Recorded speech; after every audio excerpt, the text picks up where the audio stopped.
আসসালামু আলাইকুম। আজকে আমি আপনাদেরকে দেখাবো কিভাবে এক সিম থেকে অন্য সিমে ব্যালেন্স ট্রান্সফার করবেন। আমরা অনেক সময় আমাদের সিমে রিচার্জ করতে গেলে ভুলবশত অন্য সিমে রিচার্জ হয়ে যায়, তখন আমাদের কোনো উপায় থাকে না।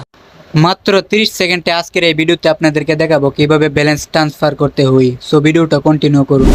চলে আসলাম ফোন স্ক্রিনে আসার পর আপনারা আপনাদের ফোন থেকে ডায়াল প্যাডে চলে যাবেন। আর অবশ্যই ভিডিওটা শুধুমাত্র যারা এয়ারটেল ইউজার তাদের জন্য, অন্যরা ভিডিওটা স্কিপ করতে পারেন। সো ডায়াল প্যাডে আসার পর আপনারা ডায়াল করবেন *1212#। এরপরে কলে প্রেস করে দিবেন।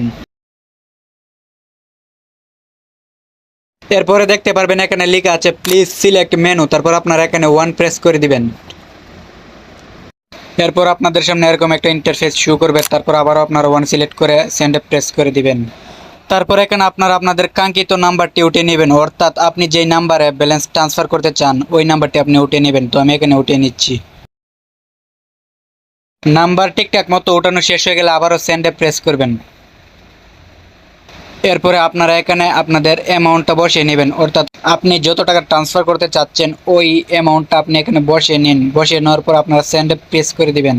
তারপর দেখতে পারবেন আপনাদের সিম থেকে অন্য সিমে ব্যালেন্স খুব সহজেই ট্রান্সফার হয়ে যাবে। তো এই পদ্ধতিতে আপনারা যে কোনো সময় ব্যালেন্স ট্রান্সফার করতে পারেন। আমি আপনাদেরকে প্রমাণ সহ দেখিয়ে দিব আমার ট্রান্সফারটা কি সাকসেসফুল হয়েছে কিনা।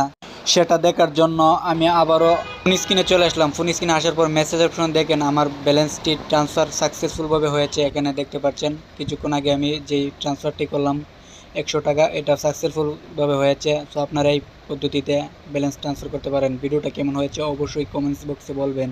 আর আপনি যদি নতুন হয়ে থাকেন অবশ্যই চ্যানেলটিকে সাবস্ক্রাইব করে দিবেন।